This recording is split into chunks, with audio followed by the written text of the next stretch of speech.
Warahmatullahi wabarakatuh. Konflik bila mana kita buat rumah ibadat bukan di atas tanah milik sendiri. Kita pakai pacak gitu je.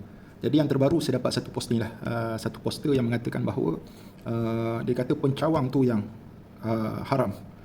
Dia kata pencawang tu yang haram, rumah ibadat tu tidak haram. Jadi saya nak tanya satu soalan.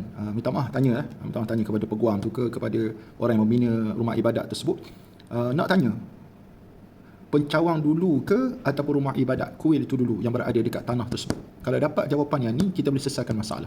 Kalau betul lah pencawang tu datang dulu, mana yang tu secara haram. Kalau kuil datang dulu, mungkinlah kita boleh kata pencawang tu haram, tapi kena tengok juga tanah tu milik siapa. Jadi banyak benda pandang sisi yang kita boleh tengok. Dan isu ni tuan-tuan Allah Subhanahu Wa Taala, kalau kita nak melakukan rumah ibadat, carilah tanah yang betul-betul milik kita dan kita bina.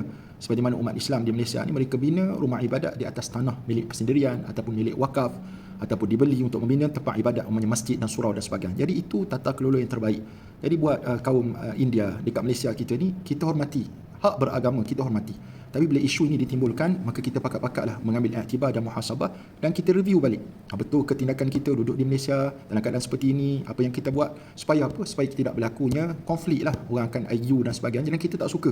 Dan saya pun tak nak cetuskan isu ni ataupun nak katakan sebagai nak cetuskan isu perkauman, tidak. Tapi ini isu-isu nasional yang perlu diselesaikan oleh pemimpin yang berkuasa dengan cara yang terbaik. Macam mana kita nak selesaikan? Adakah semudah itu letak pacak kemudian dapat kepada kita, dan kita kalau kita dialog keluar kita nak pula pampasan? Adakah semudah itu atau bagaimana? Wallahu a'lamu bissawab.